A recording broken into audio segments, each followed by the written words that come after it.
iterative refinement. Join us further discussing our agenda and the challenges of implementing such a framework.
Yep.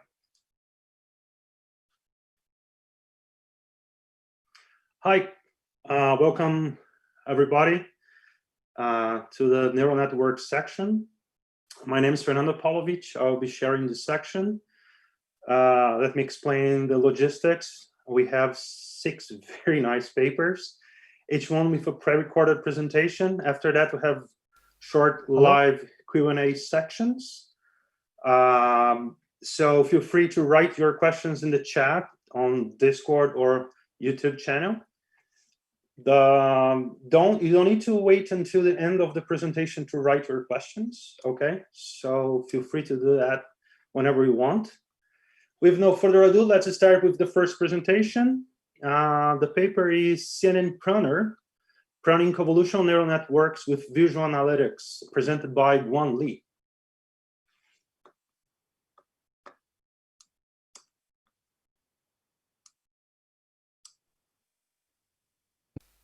Hello everyone, my name is Guan Li, and I'm from Computer Network Information Center, Chinese Academy of Sciences.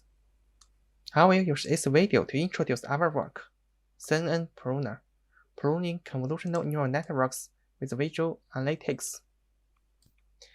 My presentation contains the following parts. CNNs have demonstrated good performance in many applications. In recent years, the size of CNN is increasing greatly and brings vast improvement in the model's performance. For example, VGG16 is a commonly used model for classification tasks. It has about 138 million parameters, and one-fold pass of the model needs 15.5 billion of float-point operations. But the increasing size prevents the models from being widely deployed to devices with a limited resource, such as mobile devices. Some studies have solved this problem by model pruning. Model pruning, which is compress model's size by removing less important parameters, can compress the model's size and reduce computation. In the example here, two neurons were deleted from network without significantly sacrificing the model performance. For CNNs, convolutional filters were often considered as the atomic function units, and filter pruning is a popular research direction in compressing CNN models. A model fine-tuning step is often followed after the pruning action to recover the model. The following is a typical filter pruning pipeline, which is an iterative process, and the three key steps are filters evaluation, filters pruning, and then model fine-tuning. Nevertheless, there are some challenges in model pruning. The first is that existing automatic pruning solutions lack the flexibility to optimally balance the trade-off between pruning efficiency and prediction accuracy. For example, a small remove count is often used for each filter pruning. However, a small number often lead to more pruning iterations, which prolongs the pruning process, costing more computer resources for model fine-tuning. The second is that the complicated interplay between the states of filter pruning and model fine-tuning makes the process difficult to control. Focus on the above challenges, we proposed the CNNPruner, a visual analytics system to help deep learning experts create interactive pruning plans and evaluate the pruning process. To sum up, the contribution of our work are threefold. We design and develop a visual analytics system and introduce the interactive intervention to the process on demand.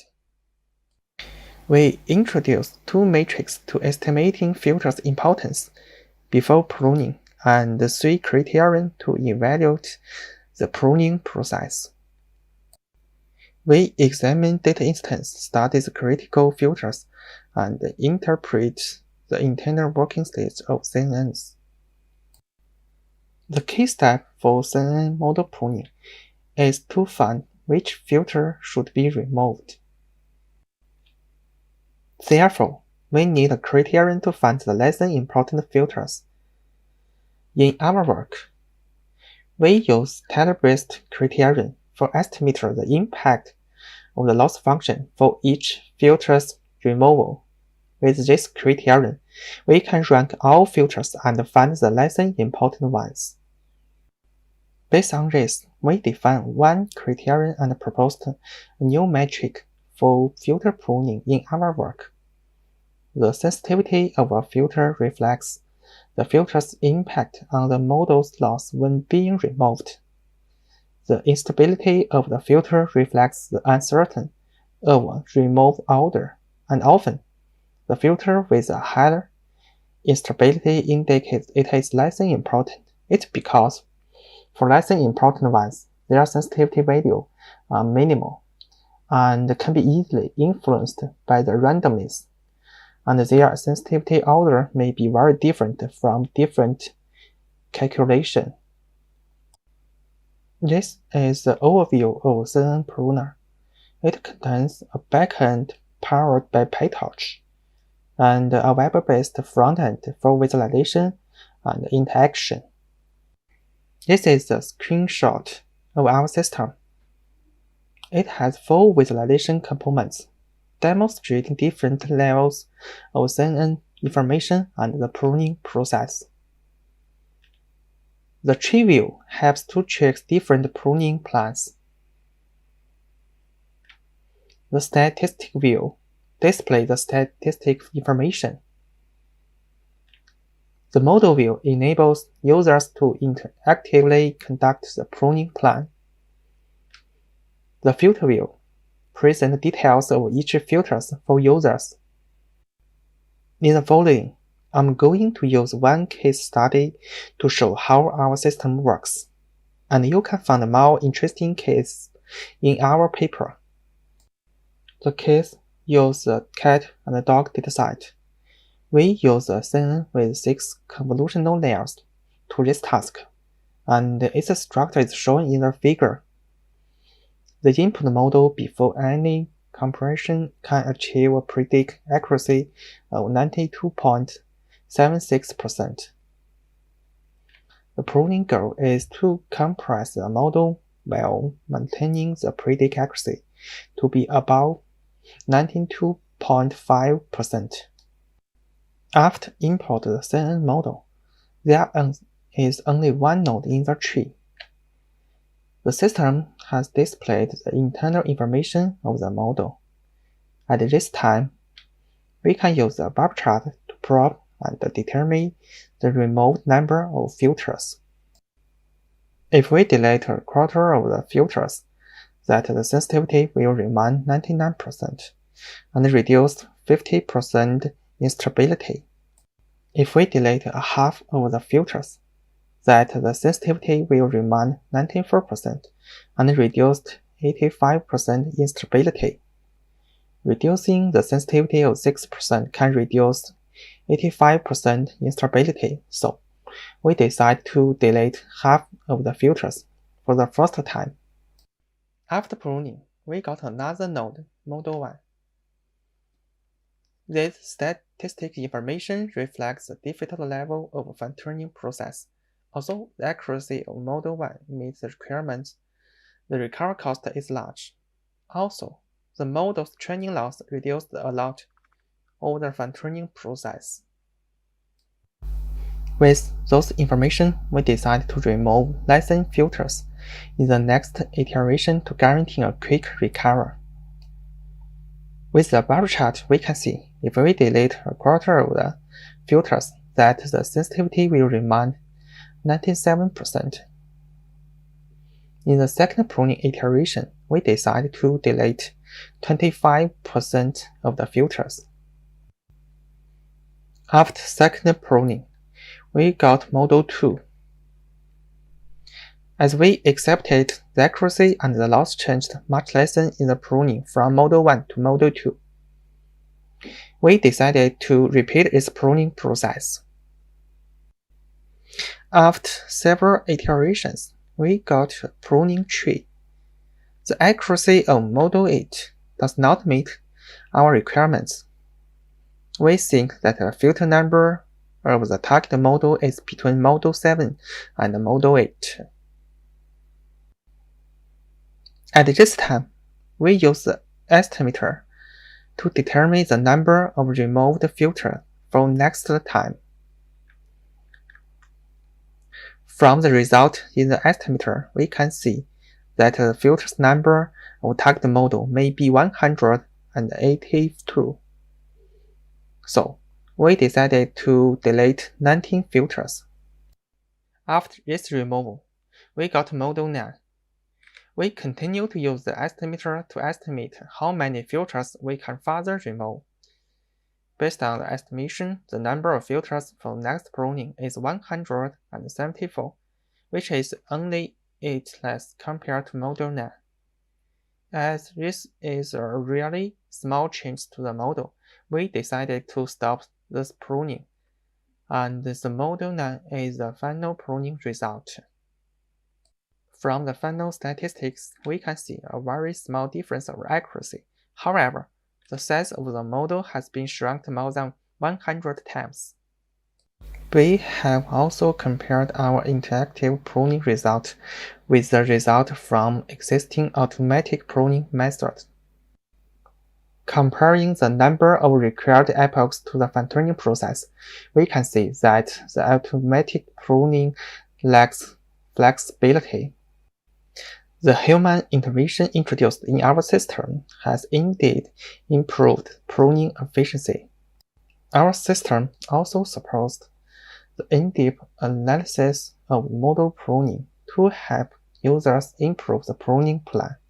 We proposed the concept of improved and degenerated instances between pruning iterations to track the instance's performance. Focusing on these instances, we provide more insight on how the pruning affects the model. Let me show a quick demo to prove this. These are examples of degenerated instances. The items with the red box will be deleted in the current pruning. From the field visualization matrix, we can see that the system deletes the filter that have the lowest sensitivity and highest instability. But it seems that those two filters retain the most important features of the building. Maybe this is the reason why the model can't recognize those images. Based on the result, we can refine the pruning plan. The filter visualizations can help us understand why pruning affects the recognition of those images. There are more interesting cases, which can be found in our paper. In summary, CNNPruner is a visual analytics system to help machine learning experts to understand, diagnose, and refine the CNN pruning process. Thank you for listening.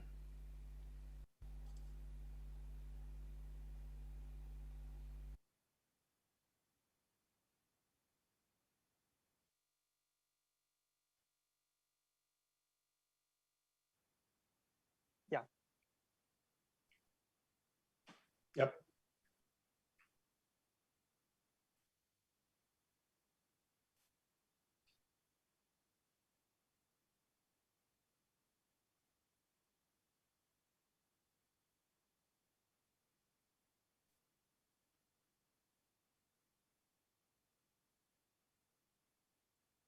I thank you for the very interesting paper. I see some questions here from the audience. The first one is, why instability metric is needed in your system? Thanks for your question. The sensitivity of a filter reflects the filter's impact on the model's loss. That is how much the loss will change if a filter removed in the model. A filter with the smallest sensitivity value should be removed first, as it has the least impact on the model. In our study, we noticed that the sensitivity value of the same filter from different calculations may not always the same. That means that the same filter will have different removal order for different calculations. Therefore, we propose the instability matrix as another criterion for filter pruning in this work. Thanks. Okay, thank you. We have another question. Do you have any criteria to delete filters? What filters to delete, or just delete them, then retrain the models? So our work uses the tile-based criterion for filter pruning. Tile-based is certain to determine which filter should removed. It's ideal to remove filter and check how many loss function will changed. The resulting importance value can then be used to rank the filter's joining plan. So with the ranking result, we can remove the filter with the smallest sensitivity, or because it has the least impact on the model. So we just remove it and using the fine-tuning process to recover the model. Yeah. Thank you. Quick question: how long takes to prune the network? One filter is removed per iteration. How do you do that? Very fast. You mean the training time? Yeah. How long to take to prune the network? So I think the time is dependent on the models. The training time of the big model is very long. So the process of fine-tuning process for those models also need a lot of time. That means that the user system will be wait a long time. But in other words, our system also will, but that means that our system will save more computing resource for those models. Okay, thank you very much, Frank, for the questions from the audience. Now let's move to the next paper. Okay. Visual neural decomposition to explain multivariate data sets, presented by Johannes Knittel.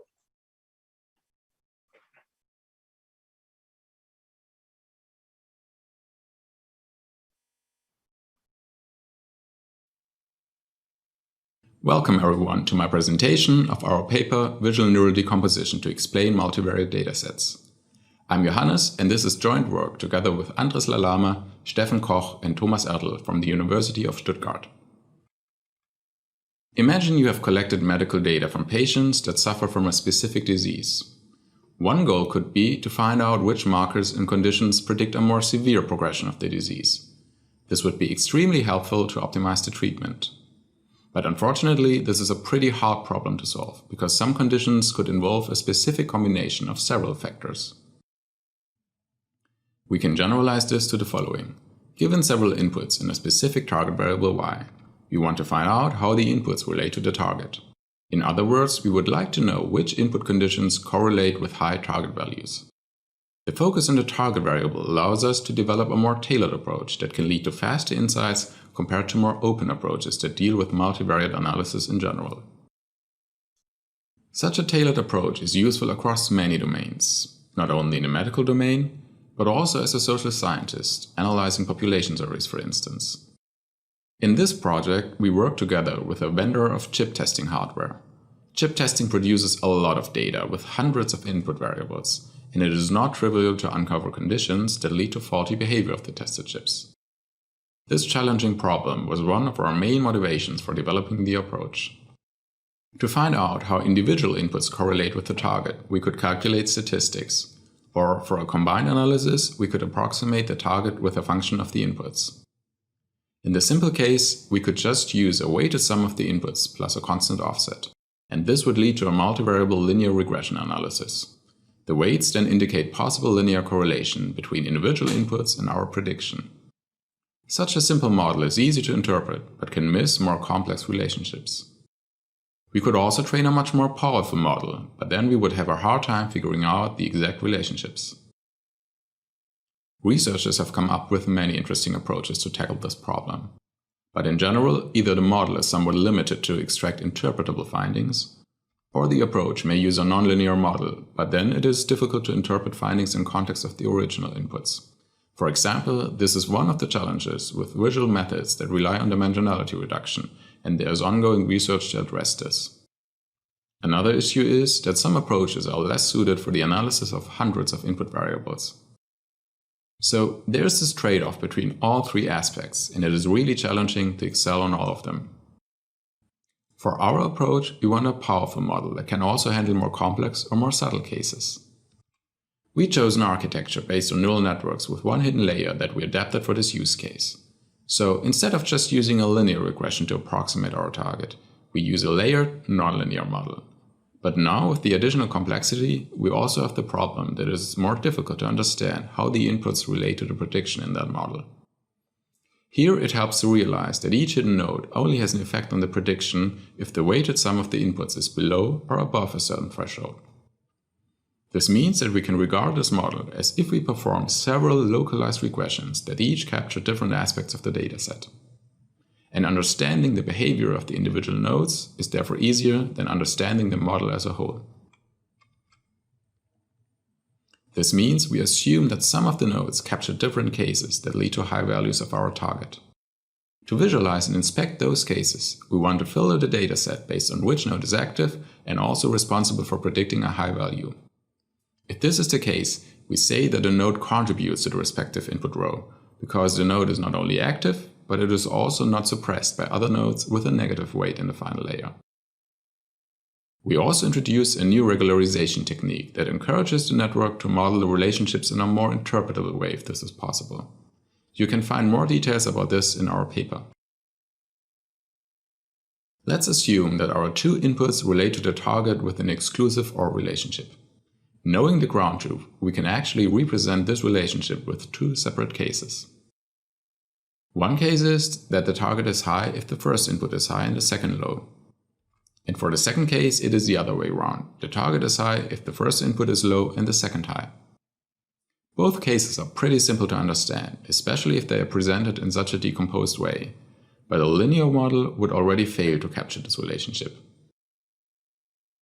The goal of our approach is to extract and visualize such somewhat distinct cases to quickly guide analysts to interesting effects in the data. In this example, one hidden node could focus on the first case and the other on the second case. And this is also what actually happens. So we wanted to design a technique that leads to a better trade-off between complexity, interpretability, and scalability. And we also wanted to specifically incorporate the target variable into the analysis process. We developed a more complex model that can recognize nonlinear and truly multivariable relationships. At the same time, we also want to visualize the results in such a way that users can interpret the behavior of the target variable with the original inputs of the set. This means we needed a method that does not rely on transforming or reducing the input space first. And last but not least, we also wanted a scalable solution that can deal with hundreds of input variables. This is an example with the famous car dataset from 1983. It contains about 400 cars with different properties, for example, the driving range in miles per gallon, the displacement, or the weight. In our example, we want to select horsepower as our target variable. This means we want to understand how the other variables correlate with high horsepower. This is the result after we ran the analysis with 3 hidden nodes. At the top of the window, we can change the model parameters and run the analysis. On the left side, we get a compact overview of the performed decomposition. And in the main part of the window, we get a list of cards. Each card corresponds to a node with a positive weight and represents one specific case that was extracted. We rank the nodes to put those cases first that seem to capture the most interesting findings. So let's have a closer look at the first case, represented by node number 2. The card presents the input variables, but the problem is that some datasets may comprise hundreds of input variables. To make the analysis scalable, we only show variables that have an impact on the respective case and rank them by their importance. For this case, displacement and origin of the car have the biggest impact on predicting high horsepower. Let's look at the first and most important variable in more detail, the displacement of the car. At the top, we can see the name of the input variable, and below there's a vertical histogram of this input. This histogram visualizes the distribution of the variable for those data items where the node is contributing to. So the length of the bar at the top represents how many items in this case have very high displacement values. And the length of the bar at the bottom represents how many have low values. At the same time, we not only want to indicate how often the inputs have a certain value whenever the node is contributing, but we also visualize whether the target variable is high or low in this case. To do this, we map the target variable to a color scale from blue to red, which we overlay on the bars. So here we can see two things. First, the node contributes most whenever displacement has relatively high values, because the bars in the upper half are bigger than in the lower half. Second, we can also see that for this case displacement correlates positively with horsepower, because the bars change from bluish at the bottom over gray to reddish at the top. It is important to realize that this is a node-specific or case-specific view of the dataset. We can compare this to a plot that uses all data items, and then we just get regular histograms combined with the color mapping. Here, the comparison with the node-specific view reveals that our node has specialized on American cars, among other things. We now inspect a different node that seems to capture a more rare case. This case seems to focus on cars in the set from the early 70s. We can see a lot of red bars, so this is a case that covers cars with relatively high horsepower. We can enable a parallel coordinates plot to visualize the relationships between the variables in more detail. Here we can also gradually fade in the remaining data where the node is not contributing to. We also implemented range filters to let analysts derive a very simple classifier from the visualized output. We can select individual bars to filter such data items where the respective variables fall within the selected bins in green. The result of this range filter is then shown in the green rectangle below the histograms. Here we can see that all cars in the dataset from the early 70s with 8 cylinders also have relatively high horsepower. We also applied our method to real-world datasets. This is an example of a national representative population survey that was conducted in the US in 2018. We were interested to learn more about the voting behavior in the presidential election in 2016. Here you can see the result of the decomposition with a binary target variable that is 1 if the participant said they voted for Donald Trump and 0 otherwise. This means we only have blues and reds in the visualization, and blue represents voters that did not vote for Trump or didn't vote at all. The first case, represented by node number 8, shows that many respondents who at least somewhat favor the border wall project and do not like the Healthcare Act introduced by Obama voted for Trump. But the second case or cluster is actually more interesting. Based on the visualized output, we defined a range filter in green to confirm that 84% of the women who are at least somewhat concerned about the climate but think that Trump's policies help the national economy and that blacks have more or at least not less advantages than whites voted for Trump. This is an interesting finding because both women and people that are concerned about the climate generally voted to a lesser extent for Donald Trump compared to the other respondents in the survey. We also performed several dimensionality reduction methods for comparison, but we found out that this cluster does not appear as a coherent visual cluster in any of the projections. Here you can see the result for t-SNE. So it would have been difficult to quickly derive similar insights with approaches that rely on DR methods. In recent years, a lot of progress has been made in the visualization community to analyze and explain the decision-making of artificial intelligence. So, explainable AI mostly cares about understanding the model, but we propose something different. We developed a method that uses artificial intelligence for visually explaining relationships in the data. We explain the behavior of a chosen target variable with the other variables in the multivariate dataset. And to achieve this, we decompose the problem using a neural network into separate cases. And analysts can interact with each case separately. This means that we do not train a model for the sake of predicting accurate values. Instead, we train a model to understand the relationships of the underlying data. Our method has several advantages. It supports multivariable, nonlinear relationships, but it also scales to bigger datasets with many input variables. And with this, I want to wrap up my talk and thank you very much for your attention.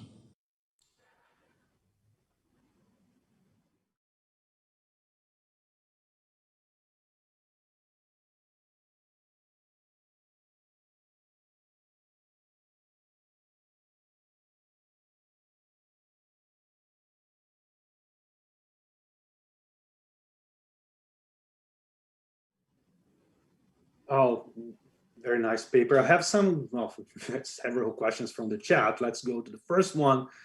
Regarding the scalability, how's the disentanglement process perform for deeper model? Didn't catch up the introduction of the backbone nets in the demos, considering the size of the data set, assuming it is shallow. Yeah, exactly. So it's a fully connected network, but only one layer, one hidden layer. So in this case, the way we do the regularization, it is designed for one layer, one hidden layer. But like in theory, when you have a fully connected neural network, there's no difference between having one or several layers. Like the theoretical power or capacity is the same, but actually it's true that in practical applications, it's often the case that a multi-layer network converged is better or faster. So we're currently investigating how we can extend the approach to a multi-layer approach. But as it's not a typical deep learning approach where you have like convolutions and something like that, in this case, because it's, as I said, a fully connected network, in theory, it also works with one hidden layer. Excellent. Another question from the audience. For creating classification model for prediction, usually the data set is split into training and test. On your approach, are you splitting or using 100% of your data set for training? So we don't perform a split, so we use all the data. The reason for that is that it is less about overfitting because we want to really investigate relationships in the data set. But for the visualization, like the reds and the blues that actually show the target values. In this case, we always show the actual target values that are in the data set. So we don't use the predictions. We only use the way or like the predicting values to actually train the network and get this structure and this cluster, the different clusters, and also like the ranking of the variables for each cluster. So it's not so important to have a good generalization error, but obviously in other cases it might be useful to include that. Oh, excellent. One final quick question. How do you define and measure the impact of a variable or a node based on the weights involved? Yeah, it's not just only on the weight. It's a little bit more complicated, and we described this in the paper. But it's a combination of the weight, but also the distribution of the variable. Because, like, if you have a positive weight or a very high weight, but the variable is often high, also like in other cases where the node is not really contributing, then it is not as important. So we have to combine both, like the weight and the distribution of the input variable, to account for both things. Okay, thank you very much. So with no further ado, let's go for the next presentation. A visual analytics framework for explaining diagnosing transfer learning processes, presenting by Yuxin Ma and Arlen.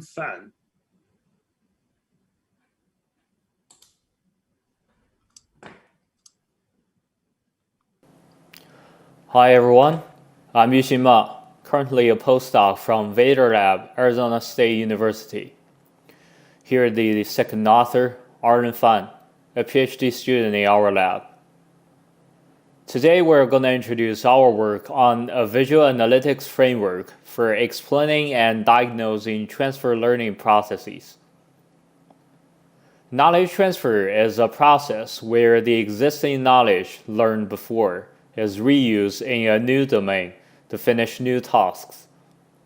For example, an experienced car driver can learn to operate boats with less effort by mapping the control mechanism. Or a pianist may master other musical instruments faster than new learners because of the shared music theory. In the context of machine learning, a meta strategy called transfer learning was proposed to reduce the cost of labeling new instances and minimize the threat of bias by relaxing the assumption of independent and identical distributions. In the deep learning community, transfer learning is considered as a promising approach to mitigate the issues of the high demand for labeled data and extremely long training time. One of the most commonly used transfer method is called fine-tuning. The new model is first initialized with the trained network parameters in an existing model. Then, the model is further trained on relatively smaller amount of training data instances for the new task. However, Understanding the knowledge transfer process is a non-trivial task. Conventional model performance measures are not enough for demonstrating the robustness of the transfer process. In addition, model developers need to understand what knowledge has been transferred from the old model and how the knowledge is reused in a particular form in the new model to boost its performance, which lends themselves well in the visual analytics paradigm. Essentially, the core task here can be described as: how can we conduct effective comparison between the knowledge extracted from the existing dataset and the one in the new domain? Here, we call the existing and the new models as source and target models in their own learning task domains. So we can say that the knowledge is transferred from the source model to the target model. Some existing works have been proposed to support understanding of deep neural networks and comparison between models. However, there is still a need for integrating the analysis of knowledge transfer process in the interpretation of deep learning models in order to show the relationships between source and target models, as well as how knowledge is inherited in the target model. With the literature review and discussions with the domain experts, we propose 3 main analytical tasks from 2 perspectives: analytical complexity and data granularity. The tasks are organized in a hierarchical manner, from overall statistical measures of model performance down to the detailed inspection of data instances, core components in the deep neural networks, and the extracted features. For presenting the statistical measures for the source and the target models, we focus on overall prediction accuracies along the training epochs and the per-class accuracies. The overall accuracy chart provides a general measure of whether the target model performance is boosted or harmed by introducing the source model.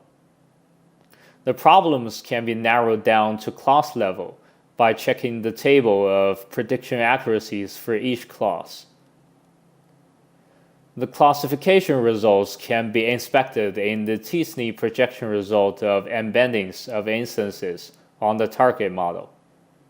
Here, the colors of the points indicates the classes.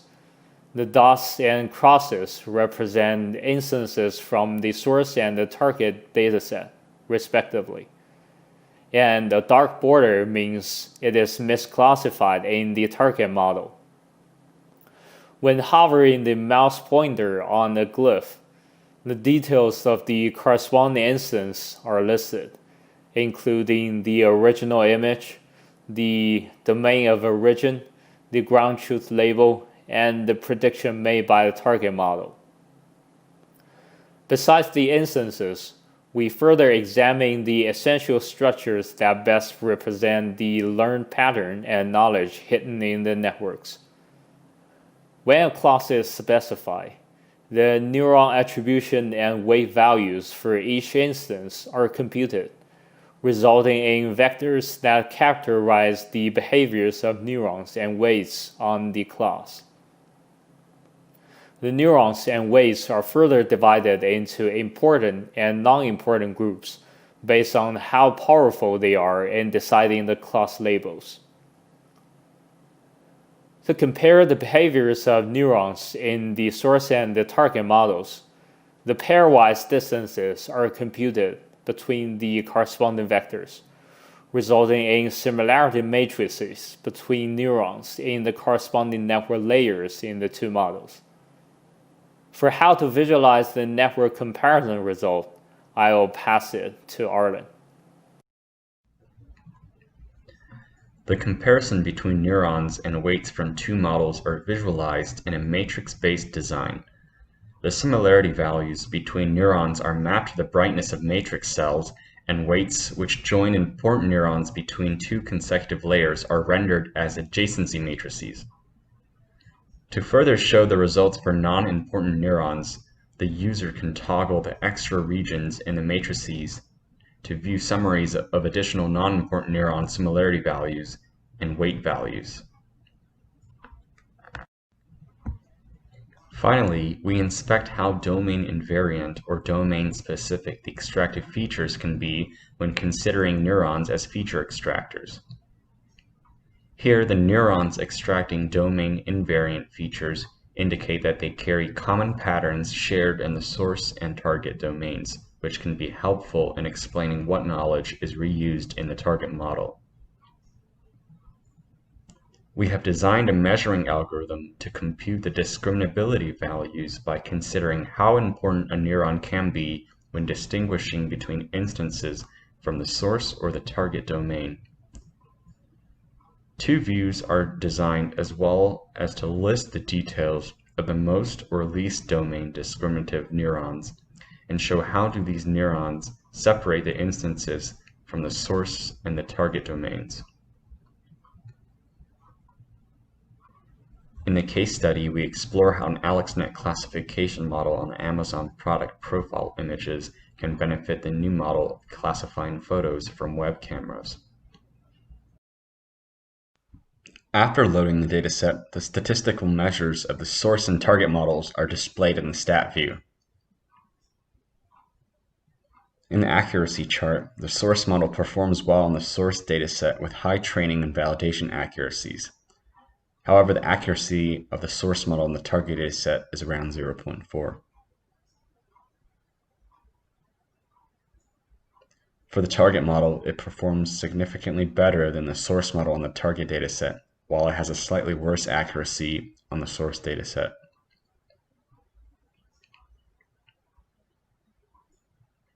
In the class table, some classes receive the same high accuracies from both models, such as bike and calculator, while classes like file cabinet and phone have the most diverse performances between the two models.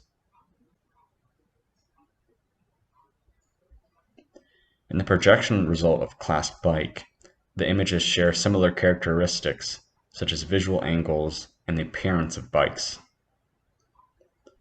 For file cabinet, the patterns of cabinets in the different photos vary significantly. When selecting file cabinet and desktop computer, we find that the distribution of instances from the two classes are overlapped without a clear boundary, indicating a high chance of causing misclassification.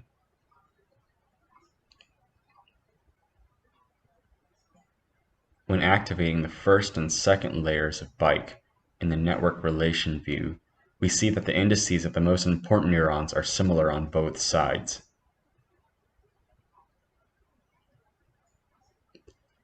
Many of the source neurons with the same indices are also the most similar neuron of their target counterparts.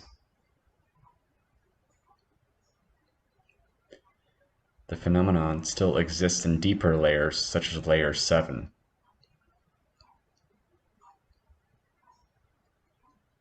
However, the proportion of the important target weights with corresponding important source weights are different between shallow layers and deep layers. In the weights between layers 6 and 7, the proportion is significantly lower.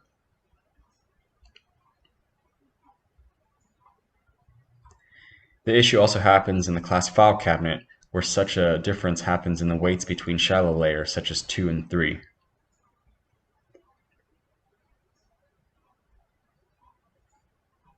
In the feature view, the top 3 most domain discriminative neurons show flat ellipses. In the domain discriminability plot, the images show a wide range of tire shapes, from circles to lines due to visual angles. Some low discriminability ranks depict patterns of handlebars and frames that exist in almost all images.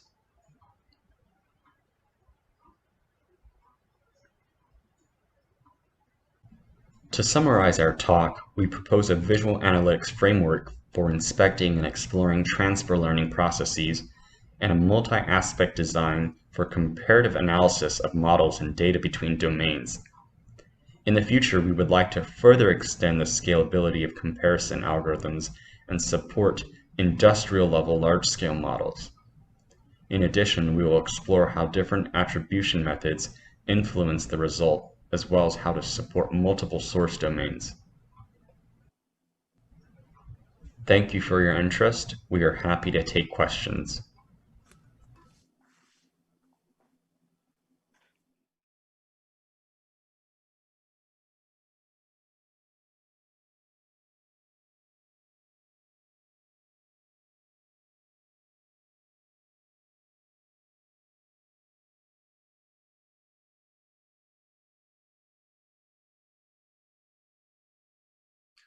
Thank you for the presentation. While I'm waiting for questions from the chat, I have one question.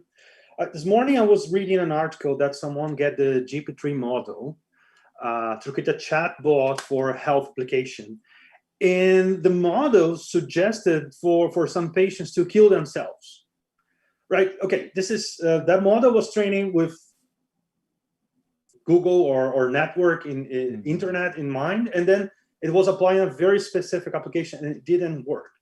So can your system help to understand why the system can suggest for someone to kill themselves? Can you repeat the part, why the model, I mean, in the model, why it kills themselves? Yeah, no, what I mean is that the system has suggest for the patients, it was a chatbot, suggest for some patients to kill themselves. Oh. The problem is the model was training on the internet, and then it was applying a very specific domain, which is health. So can your system can be used to help us to understand where the model fails? You know, I know it's a very complex thing you can bring to your domain.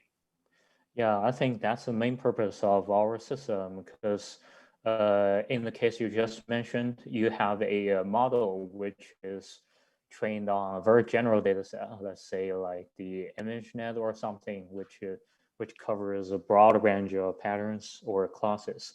But in the second application, in the next application, you need to apply this model to a very specific domain or a range to answer the specific questions in some domains. So in our system, like the demos we've shown in our presentation, basically our system can help you identify the differences of the behaviors when a model is applying on different data sets.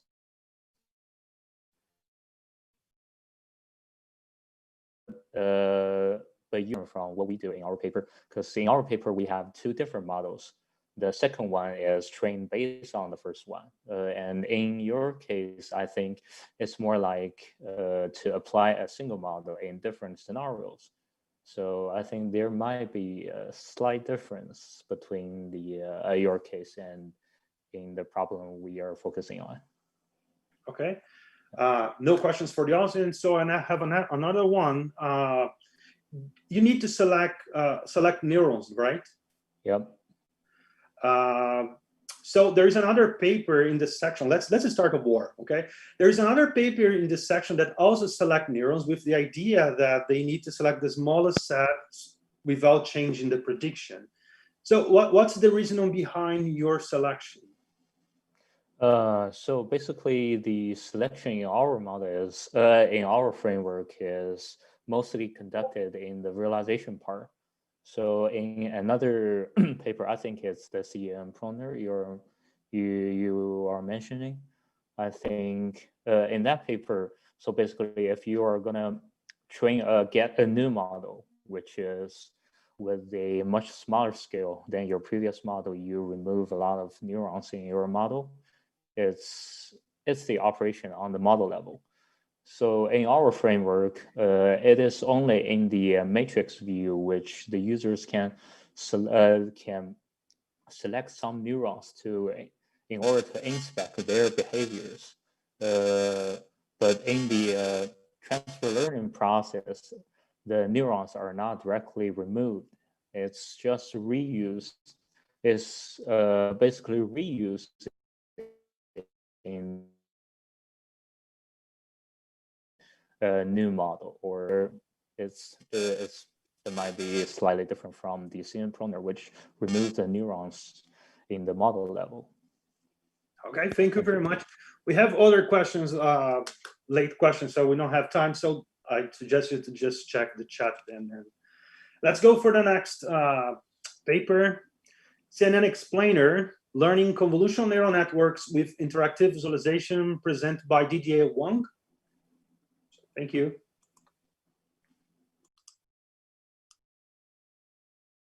Hello everyone, hope everyone's staying safe and healthy. I'm Didier Wang from Georgia Tech, and today I'm very glad to be here to present our work, CNN Explainer, Learning Convolutional Neural Networks with Interactive Visualizations. Over the past few years, deep learning has seen a huge success across different domains, and a convolutional neural network, or CNN, is considered as one of the most fundamental models for deep learning. It also has been integrated in our everyday life. For example, in computer vision, people can use CNNs to tag objects. In natural language processing, people can use CNNs to do text classification, identifying spam email versus non-spam emails. In bioinformatics, people can use graph convolutional neural networks to predict the interaction between different chemical compounds and proteins. The success of deep learning has attracted many students and practitioners to learn this exciting technology. And CNN is one of the first few lessons students will encounter, but not necessarily mean that easy to learn. In our VIS community, we have developed many visualization tools and techniques for deep learning. However, as one survey suggested, most of these tools are designed for experts. For example, they are trying to help experts to make sense or interpret the prediction or the behavior of their models, or to validate or debug the training process. And only few tools are designed for non-experts. For example, GANLab helps non-experts to learn about generative adversarial neural networks, and TensorFlow Playground tries to help beginners to gain intuition of the high-level model structure of a dense neural network. Our research CNN Explainer joins the research body of visualization tools for non-experts, and we focus on explaining the basic concepts of CNNs. So why is learning CNNs hard? One of the main challenges comes from that students are not required to understand the high-level model structure, but also the underlying complex mathematical operations. And visualization comes very natural when we try to explain complex math and algorithm concepts. Here are some examples. People are using animations, diagrams to explain the convolution process, and also using the function to explain the characteristic of activation functions. To combine those two different perspective visualizations, we can help students more easily understand CNN concepts by explaining not only the high-level model structure, but also the lower-level underlying mathematical mechanisms. To design this tool, you have a basic understanding of what a CNN is. So convolutional network is a type of deep learning model which consists of many layers, where we can think each layer as a transformation of different features. So in this example, we're giving the model one input image of a koala. After transforming through different layers in this model, it predicts this input image as a koala. Convolutional layer is the signature layer of CNNs, which has a window sliding mechanisms. So here, we're sliding a 3x3 kernel on top of a 4x4 input matrix. And at each location, we're doing dot product of the kernel weights of that kernel and also the value under that kernel. We record our output in the output matrix. People often use the activation function after the convolutional layers to introduce some nonlinearity and force the model to learn something non-trivial. In this example, we're using ReLU function, which simply takes the max of 0 and x. Because there are so many weights in this model, people often use pruning layer to downsample the input matrix into a smaller matrix. It also has a window sliding mechanism, but at each location, we're taking the maximum value of that matrix. So here, a 4x4 matrix into a 2x2 matrix. The very basics of CNNs. To master CNNs, students need to learn more details. But here, we don't want to focus on all those details. We want to focus on the most important and most challenging concepts. Therefore, we conducted a formative design for the explainer. To begin with, we conducted interviews with 4 deep learning instructors at Georgia Tech. And from the interviews, we found out that indeed it's very challenging for beginners to understand the CNN concepts, especially it's very hard to understand the connection between model structure and underlying mathematical mechanisms. And instructors believe visualization could help. After the interviews, we conducted a survey with 19 students that have already learned about CNNs. We asked them what's the biggest challenges, and if there is a visualization tool, what kind of feature would they like to have. So the results showed the students really struggled about the understanding the connection of math and also the model structure, and also the complex math mechanisms. And if there was a tool, they would like to show the structure of CNNs and show the mathematical formulas and try to explain the math in geometric context and explain the intermediate computations. The results of the survey really reflects our initial motivation or the high-level inspiration for the explainer, that we want to explain the CNN concepts from both high-level model structure and low-level underlying mathematical mechanisms. Therefore, combining those 2 different angles, we developed CNNPruner. And CNNPruner tool right now is open sourced, and we have a public demo in this URL. And here I will give you a quick demo of CNNPruner. When user opens CNNPruner in their browser, they can see the overview of the pre-trained CNN model, where we use heat map to visualize the activation of different neurons. User can hover over different neurons to see the connection from the previous layer. They can also click a convolutional neuron to enter the intermediate convolution view, where we are using animation to visualize the window sliding process or the convolutional process at the layer level. Then user can click one pair of neurons to enter the detail view, where we visualize the mathematical formula for the convolution process. User can hover over 2 matrices to see the one-to-one mapping. Then we apply the same design to explain the activation layer, where user can click one neuron in that layer to enter the detail view and hover over 2 matrices to see the one-to-one mapping. The same design also holds for the max pooling layer, where user can hover over to learn how max pooling layer downsample the input image into a smaller matrix. User can also click one output neuron to learn more about how the model connects the higher dimensional features into the final class probability. They can hover over the flattened layer or the output matrix to see how each pixel is connecting to the hidden flattened layer.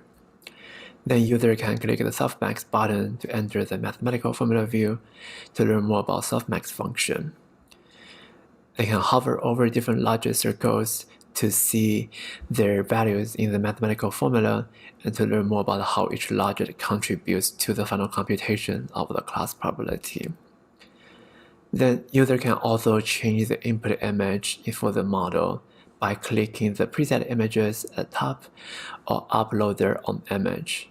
So in this example, the user uploads one coffee image and the model predicts that image at espresso in real time in the user's browser.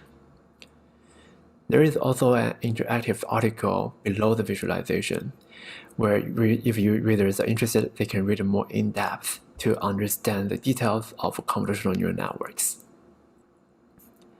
After developing the tool, we want to evaluate the usability and the usefulness of our tool. So we conducted observational user study with 16 participants with think aloud and interview protocols. From the study, we found out that participants think our tools are easy to use, easy to enjoy, easy to understand, and enjoyable to use. We also let the participants read the different views and different features in our tool, and most of features and views get very high ratings. From the observational user study, we distilled 4 design lessons. The first one is that transitions really help understanding. So in CNNPruner, we use a lot of transitions to help students to navigate through different levels of details. So to begin with high-level model structure, user can transition to more details or more underlying mathematical mechanisms when they feel they're ready. So we want to overwhelm users all the details at once. One participant commented that it's good to see the big picture at once and then transition to different views. Then the next design lesson is about animations, where we found animations are engaging and enjoyable. In Scene Explainer, we use a lot of animations. For example, we use animation to mimic the window sliding mechanisms, and we use animation for transitions. And the users keep replaying the animation over and over again. And one participant commented that it's very helpful to see how the image builds up as the window slides through. We also found animation contribute to the enjoyable experience, where a participant commented that this is very well animated. I always love smooth animations. Next, we found visualization customization is very helpful, which engages users. In Scene Explainer, users are free to upload their own input images. And we found that some participants use this feature as a mechanism to test their hypothesis. For example, they will find some input images having more than one class that thing is trained on.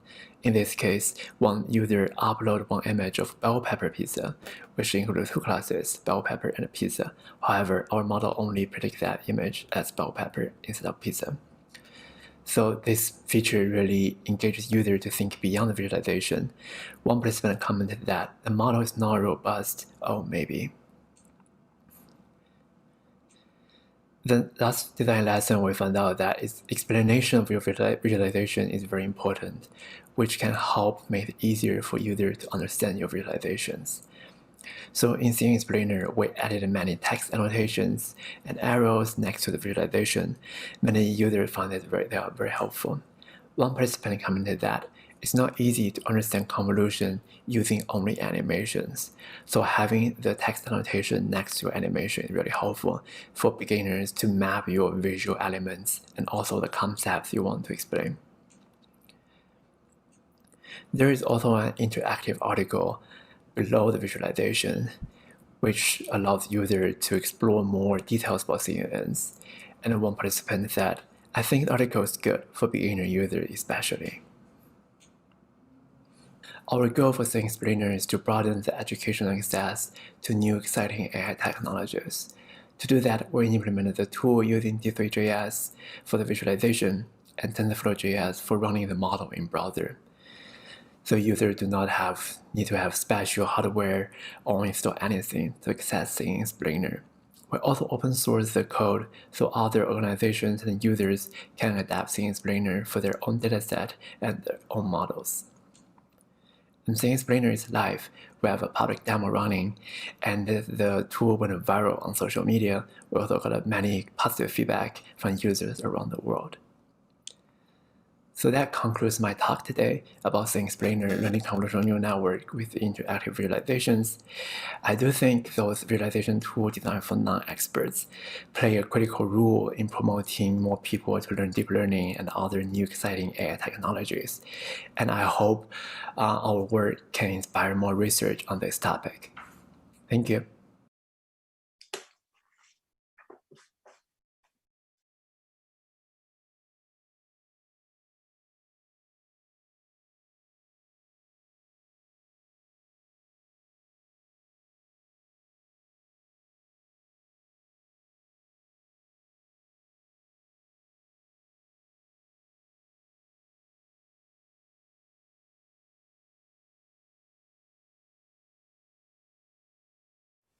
Thank you for the presentation. Very good. I'm pretty sure I'm going to use this with my students. We have some questions from the audience here. Let's start with the first one, a very nice one. Would it be of any use to also point out the corresponding physiological process happening in humans' eyes to a CNN step? Right. I think that's a very interesting question, because some people also call it a CNN step as like a neural, like a physical social process. I think for beginners, they want to learn CNN, they want to implement CNN and use CNN to solve real practical problems. Probably the first step as an educational tool is to lay out how exactly the mechanism of the convolution transformation in the process. But I think that's an interesting question. Like in the future, we definitely include that part to see how the neuroscience inspires CNN and how the different the relationship between the deep learning and also neuroscience. Yes. Next question is, can we use a custom model and use this tool to debug? Yeah, that's a very good question. So it depends on the custom model. So for some users, like maybe the model is a very simple CNN model. It's like having a linear structure of the basic convolutional layers, also the radial layers. Then it's very easy to adapt our explainer code to the custom model. And if the model, your model is implemented in TensorFlow or Keras, then it's even easier. So because we're using TensorFlow.js, so it's very easy to convert the model to TensorFlow.js supported model structure. If the model is not like simple CNN model, for example, it has like 20 layers or very huge model, or it's not even CNN, like VAE, like RNN or transformer, then it'd be harder to transfer CNN explainer to that CNN explainer to explain the model. But I think like the high level design lessons, like we learned like using transitions, using animations, this lesson can definitely be generalized to different models. And also like because we open source our tool, the tool is used by many universities and from different countries around the world. And we heard like from University of Kyoto, they are adapting our tool to train a different CNN model and to train on their data set. So definitely it's very, if the model is very similar to our model we're using, then it's very easy to use a customized model. But if the model is too different or it's very deep or very huge, then probably not that easy to use in Blender. Yeah, makes sense. Last quick question. Did you investigate the effects of animations for recurring users? Yes, that's a very good question. So when we were doing user studies, like we really focused on, I guess, to see how the animations help users. Now we found like beginning is like, I think the takeaway lesson is like animations are really engaging and the user really like animations. So like it's from our user study animation, the users, they replay the animation over and over again. But we also found out animations alone are not good enough. So some user, for example, imagine a user who has any prior knowledge of like CNN or deep learning, so the animation can be kind of overwhelming. So we think it's very useful to add in some text guidelines, like some annotation next to the animation to explain the animations. And we also think like educational tool adding animation is very helpful and very useful. And in the future, we also want to conduct more rigorous user study to study how animations impact user study and what's educational effects of animations. That's a very good question. Thank you. We need to move on. Thank you very much. Very beautiful paper. Thank you. Let's go to the next presentation, Hypertendrial Visual Analytics for User-Driven Hyperparameter Optimization of Deep Neural Networks, presented by Han-Wei Park.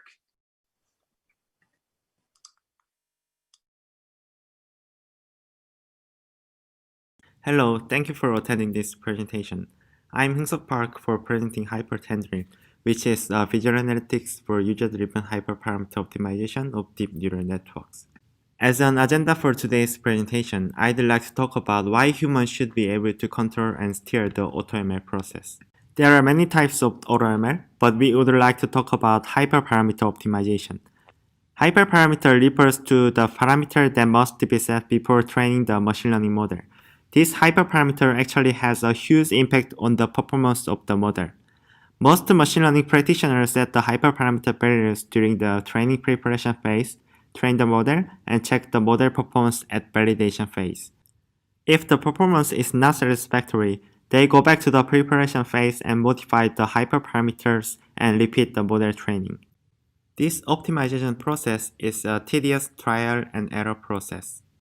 To relieve the pain of this manual trial process, many hyperparameter optimization methods and frameworks have been developed in the machine learning community. Here, hyperparameter optimization process refers to finding the optimal hyperparameter set to maximize the performance of the deep learning model by automating the preparation, training, and validation phase.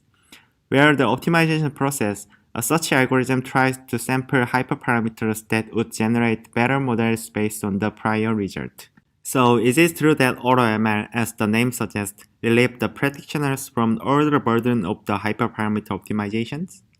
Actually, due to the no pre-lunch theorem and the fact that hyperparameter optimization is also an algorithm, Many AutoML processes require users to set up several configurations before performing hyperparameter optimization. First, they should set the computational resource until the hyperparameter optimization stops. Next, they should configure hyperparameter sets to optimize and their such spaces. Lastly, they should select such algorithm to sample the hyperparameters and fix the algorithm configuration. Then, what if the AutoML failed to improve the model performance with the configured settings?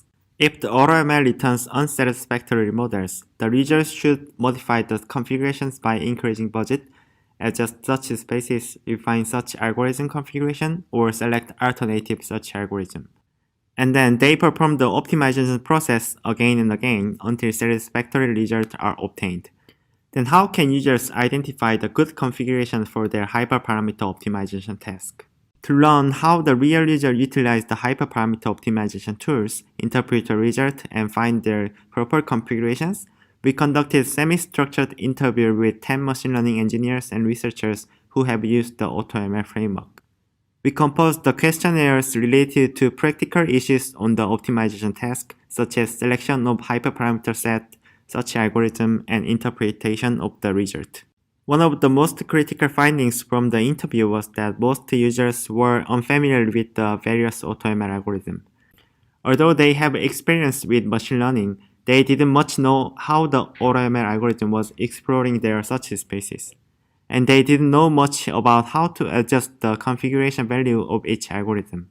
And they had doubt about whether the configuration would guarantee really good result. For example, the user should set several initial configurations in utilizing a genetic algorithm, such as population size and survival rate, since the configurations significantly affect the optimization behavior and the final result. But they actually didn't know about the behavior of the such algorithm and the effects of each configuration. So if the result of the algorithm were unsatisfactory, they tried to select alternative algorithm or other configurations and repeat subsequent optimization processes. In this trial and error process, they often gave up applying the algorithm to their problems, and they just used the basic algorithms such as random search or grid search. Next, most users were unsure that their configured search space would create a good model. Most users usually identified the effective hyperparameter based on their intuition. They checked the best performing models in the optimization result and considered those hyperparameters as the good hyperparameters. If there were abundant computing resources, they tried to get better models by refining the search spaces along the neighborhood of the prior model's hyperparameters and repeating several AutoML processes. However, they said it was difficult to manually check the hyperparameter values, and they wanted to know whether the refined search spaces can generate better models. More specifically, they want to increase search efficiency by focusing on important hyperparameters and thus effective ranges, since the computational budget was never infinite. Moreover, relying on human intuition is limited to identifying important hyperparameters between others and thus effective ranges. Also, it is hard to analyze the interaction effect between hyperparameters with their intuition. In summary, finding a good AutoML configuration is a challenging task because of two critical issues. Users are generally not familiar with AutoML algorithms, and it is a trial and error process to finding the proper configurations. Also, they configure search spaces based on their intuitions, and they are not confident whether the search spaces will lead to satisfactory result. Especially, there has never been a guidance on the initial configuration of the search algorithm and search spaces. So we believe that visual analytic approach can assist this challenging task. Based on the task analysis, two main design goals of hypertendering could be selected. The first is to help users understand and diagnose AutoML algorithms through an exploration history visualization of each search space. The second goal is to provide users with an explicit guidance of effective hyperparameters through variable importance analysis. First, we designed an exploration overview of such algorithm, which visualizes inner working behavior of the algorithm that explore the given search spaces. After reviewing various search algorithms, we found that most of the advanced algorithms try to explore the search spaces by evaluating the sampled hyperparameter configurations and utilizing the information of the prior result. On the left of the screen, the exploration overview shows how a genetic algorithm explores the given search spaces. The algorithm initially samples some hyperparameters at random, and after training them, it compares those of performance and discards the underperformers. And it creates some model by mutating the survivors and repeat this process several times. Besides, the visualization provides a model performance monitoring view so that the users can quickly check the configured AutoML algorithm keeps exploring the effective search spaces. Using the overview visualization, they can understand and diagnose the various AutoML algorithms and the effect of the configuration, leading them to fit the algorithm to their own task. Next, we introduce how hypertendril guides important hyperparameters. First, we utilized a parallel coordinate plot for representing search spaces and deep learning models. So each axis is hyperparameter and the last axis is objective performance set by users. Then the polylines represent deep learning models with those hyperparameter and performance. Using this, the user can brush each axis to find out effective hyperparameters. Based on the parallel coordinate, we utilize a statistical method called functional ANOVA for estimating and quantifying hyperparameter importance. Using the estimation result, we visualize its hyperparameter importance along with the parallel coordinate. The blue-colored rectangles present the relative importance with their size, so that users can recognize which hyperparameter is important or not. When users interact with the rectangle, the parallel coordinate shows the promising ranges of the targeted hyperparameters through a bar plot. By doing so, the users can analyze the effective hyperparameter in both quantitative and qualitative manners. Besides, while a single hyperparameter is activated, users can investigate the interaction effect with other hyperparameters. By brushing the search space, the bar plot of the later selected hyperparameter is updated with the expected performance on the brushed range. So the users can identify the subregion that maximizes the height of the bar plot. In addition, we designed hyperparameter importance view to provide details of the importance estimation, since visualizing all the details of the estimation can overwhelm the users. To represent the overall result, we utilized offset technique, which is designed to visualize set intersections. Based on the matrix visualization, hypertendril can efficiently visualize the importance of both individual and interaction effect. Besides, we tightly connect the parallel coordinate and the matrix visualization so that the users can analyze both details and overall results simultaneously. Now I'm going to show hypertendril demo. In this demo, we present a visual exploration with an example optimization process for 3 hyperparameters. Hypertendril is composed of 3 modules. Control panel is for managing the AutoML process, and optimization overview panel is for providing high-level statistics of AutoML result. Besides, the overview panel allows users to check the model's metric distribution and filter out the interesting models for more detailed analysis on demand. AutoML Analytics module summarizes the result of AutoML process at 3 analysis levels to support the essential task for analyzing the optimization result. Let's look at first how the hyperband search algorithm explores the given search spaces. Through the performance monitoring view, users can quickly check whether the AutoML is attaining a more optimized model over time. The exploration history view is composed of multiple plots for each hyperparameter search space. In this case, we can see the hyperband search algorithm maintained the top half and discarded underperformers progressively. For the hyperparameter level analysis, hypertendril provides 2 interfaces. First, search space overview visualizes an overview of the search result and the importance of hyperparameters. Second, hyperparameter importance view lines up the details of each estimation result. The users can get a guidance of the effective search space regions by interacting with the search space overview. And the hyperparameter importance view is also updated to show the details of the importance estimation. Here we can see the lower value of weighted decay hyperparameter is effective to the test accuracy score. Besides, the users can analyze interaction effect with other hyperparameters so that they can refine their search space in more detail. Using these brush interactions, users can explore the effective search spaces and modify them for the next optimization.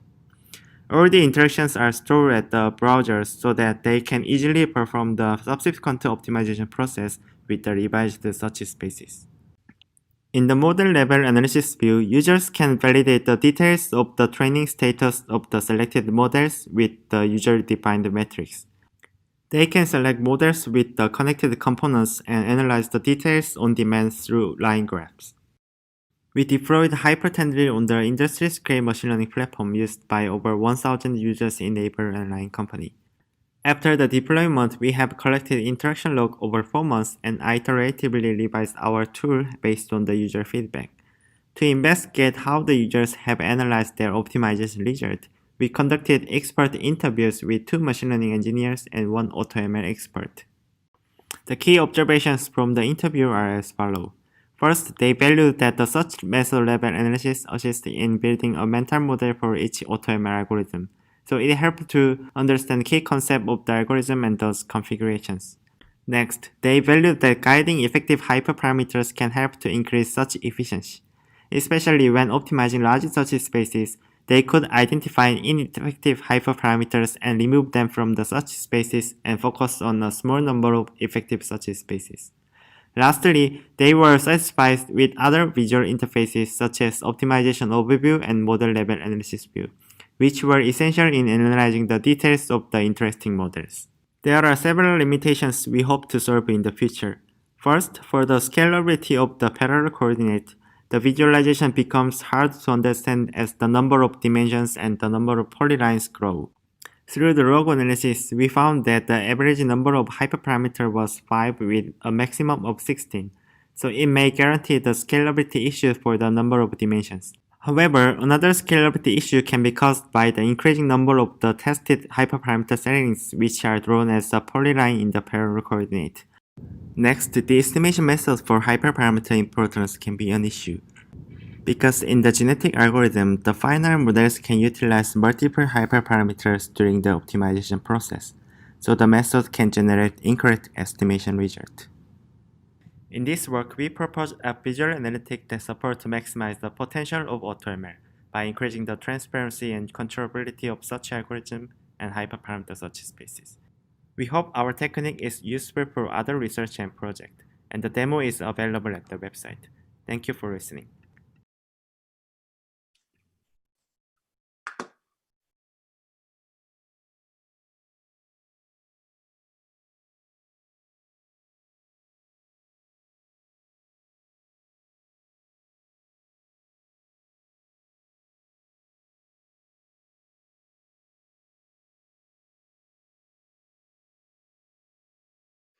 Thank you for the presentation. We have some questions in the chat. One is a open sourcing tool or not? Do you plan to do that? In case of the open source, actually I wanted to open my project to the publicly, but my company are not ready to open the backend side, like backend machine learning platform. So maybe after the backend is finished, and then I think it is available for public, like GitHub or open source. Okay. Given the time, I have like just one more question, and then please follow up the chat. With the interactive hyperparameter selection, do you tell the user only after completing the entire process what the performance on the test data is?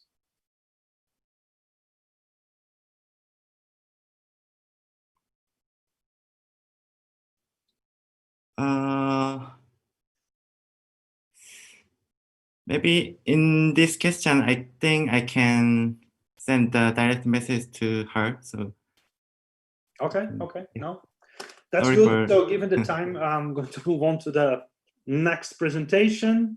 Thank you very much again. So next presentation is analyzing the noise robustness of deep neural networks. Present by Mengxian Liu.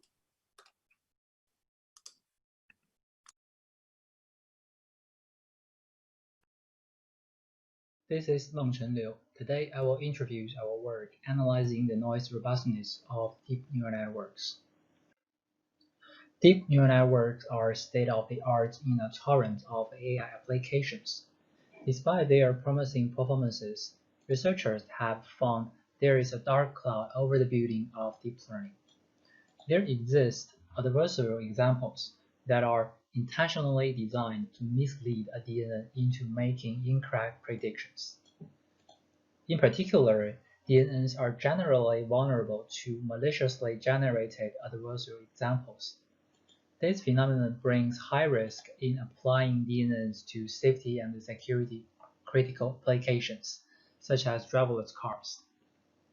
In this work, we provide a visual analytics tool to explain such misclassification is made. A recent survey identifies two important questions that require analysis of the misclassifications. First, why similar images, for example, adversarial and normal panda images, diverge into different predictions. And second, why images from different classes, for example, adversarial panda images and normal monkey images, merge into the same prediction. To give analytical answers to the questions, we need to solve two technical challenges. The first challenge is how to extract the data paths of adversarial examples.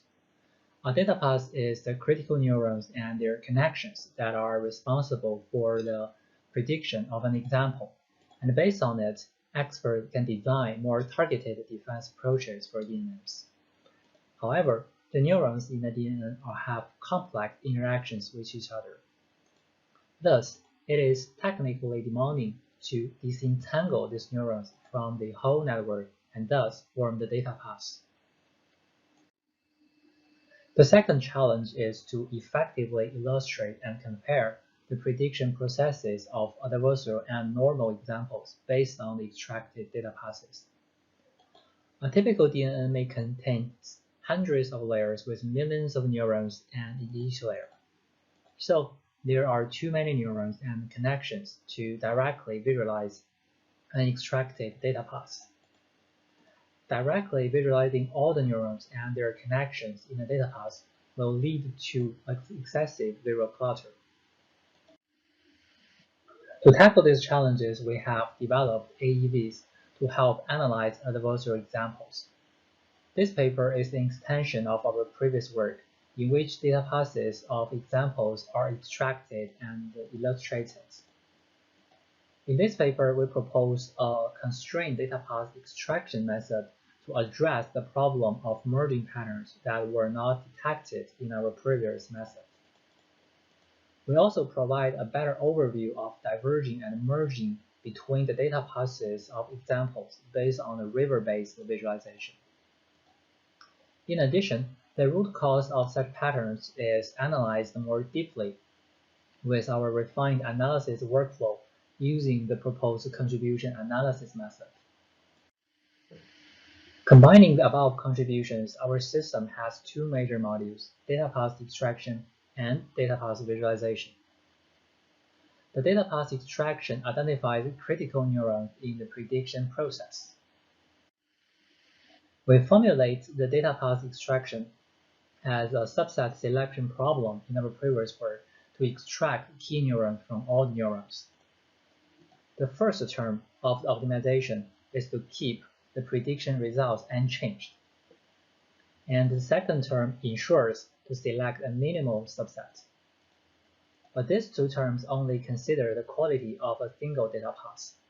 In practice, I found the extraction results obtained with this optimization method are not unique. For example, we found in an experiment that there are two extracted data paths of a deer image. Then, we found there are neurons of two different groups, FM1 and FM2, to detect the same feature. The existence of this randomness will hinder the discovery of merger patterns. Therefore, we add constraints among data paths of different examples in the optimization goal, and make different data paths share the same neurons as much as possible. To help experts systematically investigate the extracted data paths, we have designed a multi-level visualization to facilitate the data path analysis from the high-level network structure to the detailed neuron activations. At the network level, we use a river-based visualization form. Each colored curve corresponds to a data path of an example. The distance among the curves represents the difference between the corresponding data paths. This encoding can help experts discover the diverging pattern and the merging patterns, and then quickly locate interest layers in the DNA. When experts examine the layers to compare different data passes, we formulate each data pass as a set and use tree diagrams to show the relationships among different data passes and the unique feature maps they contain. For example, the purple area represents a unique feature map of data pass C, and the blue area in yellow area represents the common feature map shared by data pass A and B. The color filling on a square encodes the activation difference or contribution. After finding the interested feature map, the experts can inspect the information of the feature map at the neuron level and confirms the working mechanisms of these neurons through the learned feature and activation. Next, the expert locates the interested neurons and analyzes the basic reasons in the previous layer by our contribution analysis. We encode the contribution of each feature map with filling style to help experts quickly locate the neurons with largest contribution. To calculate the relationship among neurons, we formulate it as a subset selection problem and extend the solution of data path extraction methods. The first item in the optimization goal is to keep the activation of the selected neurons, and the other two terms are the same as before. This multi-level visualization, the contribution analysis, and other interactions all enable such analysis workflow as shown in the slide. It starts from the network level visualization, where a diverging pattern with several layer groups are identified first. Then, with the layer level visualization and activation analysis, the silent feature map is discovered. Next, by analyzing the learned features and activation in the neuron level visualization, we can identify an area of interest in the focused feature map, which is sent to the contribution analysis module. In previous feature maps, this module computes the contribution to the activation of the selected neurons from the corresponding neurons. And finally, by examining the contribution of the feature maps in the diverging pattern, the expert gradually investigates the major reason of the divergence.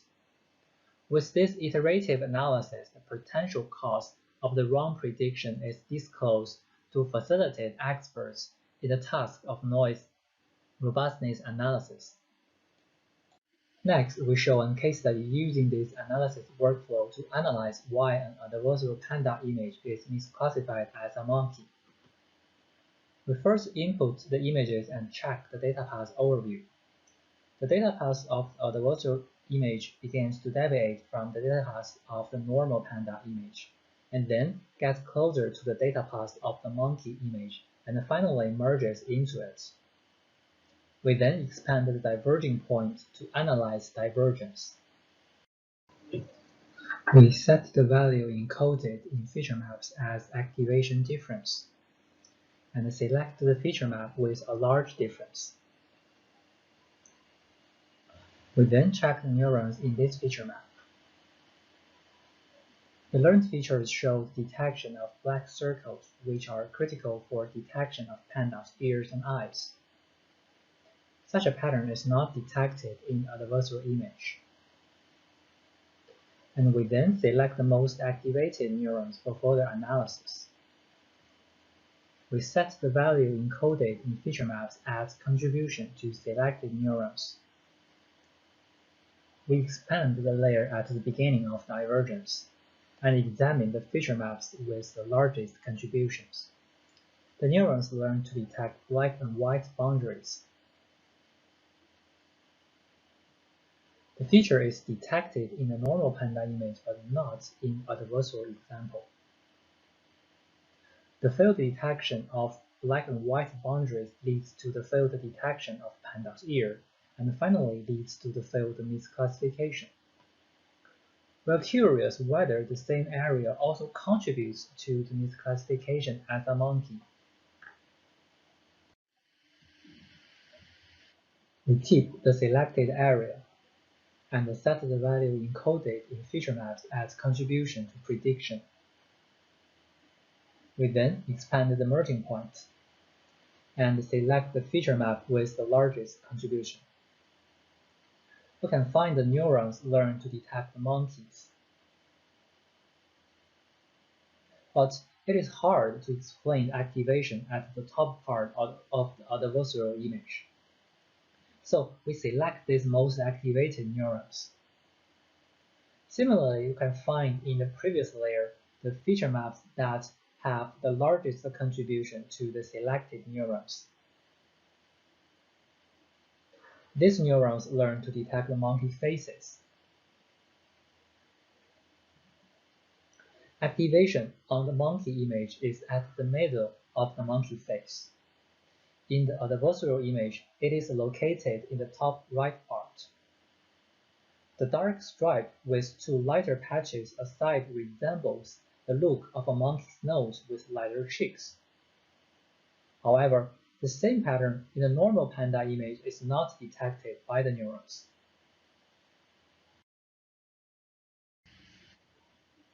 So we select these most activated neurons. And similarly, we can find in the previous layer the feature map that have the largest contribution to the selected neurons. Its neurons learn to detect eyes of different animals. A small area with the appearance of an eye is detected in adversarial panda image. The subtle changes in image layout mislead the model to detect a monkey's face, and finally lead to the misclassification. As a conclusion, in this work we have presented a robustness motivated visual analysis tool, VIS, to help machine learning experts to investigate the prediction process and understand the root cause of incorrect predictions of adversarial examples. Thank you for listening.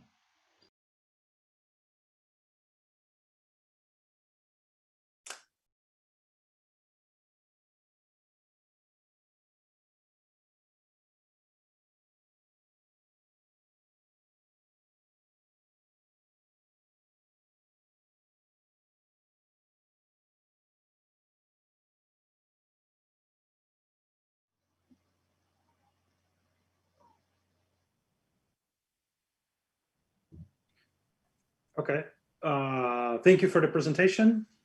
We have one question from the audience. What technique do you use to define the contribution of a neuron? The formulas have been presented in slides, so I can summarize a little. In summary, we find the neurons that contribute to prediction by minimizing the difference between the desired prediction and the prediction that can be generated without the discarded neurons. And to solve this optimization problem, we use gradient-based method to solve the optimization problem. Okay, thank you. I have. Let me see. No questions. So I have one question. So your tool can be used to analyze, right? So you can just check a network and say, okay, these are the problems with robustness. The next step would be apply this to improve a network, right? So to solve the problem of robustness in a network, do you have an idea how to do that?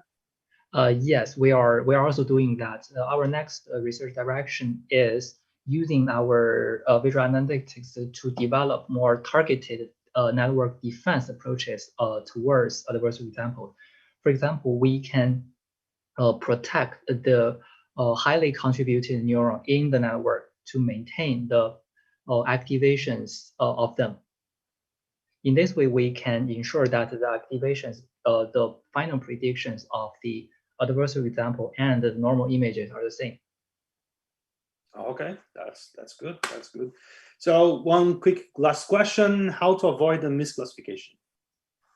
Wow, it's really a big big problem in neural network.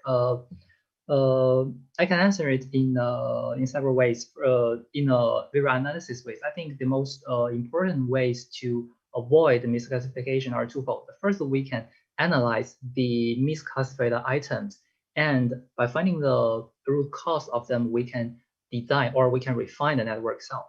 And the second way is that we can directly analyze the network itself, because we always have some priors of what a network should behave like. So if we find that the network does not behave as we imagined, we can directly solve that. So that's twofold: network level and instance level. Yeah, we need to finish the section. Thank you very much for all presenters and authors, amazing papers. And thank you for the audience. See you later and stay safe. And thank you to the session chair. Bye. Bye.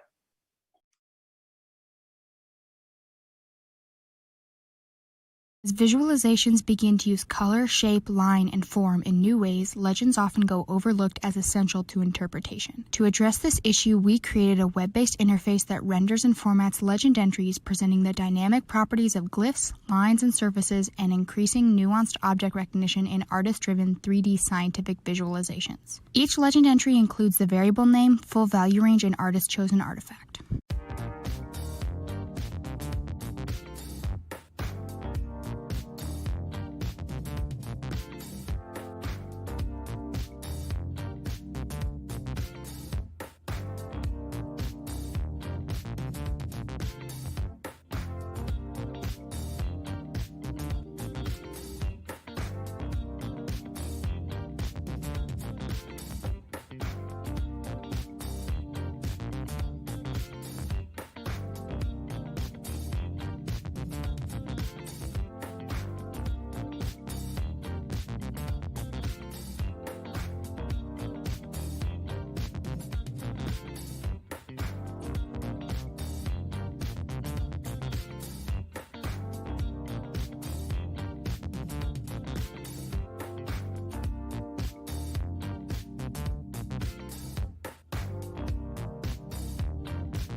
Kirigami is a rich, complex Japanese tradition of paper cutting. We leverage kirigami to create new physical data representation and simple interaction. This is an example which shows global warming in 5 countries. The expansion shows mean temperature in each country in 1962. The user can manipulate the model by adding measure weights, and the increased expansion shows the mean temperature in 2012.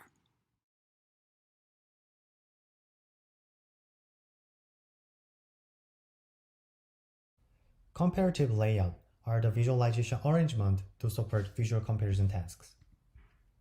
To better understand them, we conducted a systemic survey on 127 research papers. Based on the survey, we suggest a lucid classification as well as diverse practical implications that help you better design comparative visualizations. Find out more in our presentation.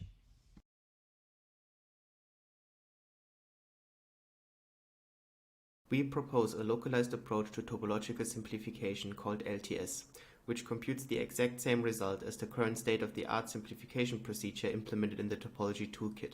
But LTS is an order of magnitude faster as it utilizes shared memory parallelism and constrains computationally expensive procedures onto small subsets of the domain. This approach significantly accelerates an essential part of topological data analysis pipelines.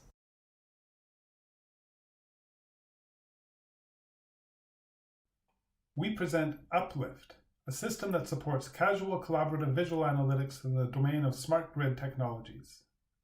We applied a co-design approach to design, implement, and evaluate Uplift with experts in energy systems and members of the Monash microgrid project. Uplift uses embedded data visualization to show energy data for each campus building.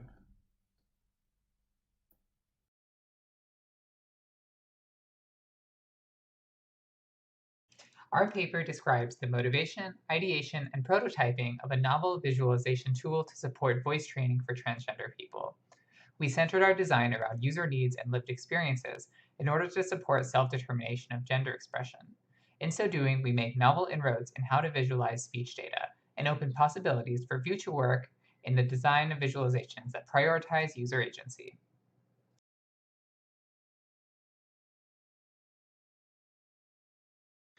We present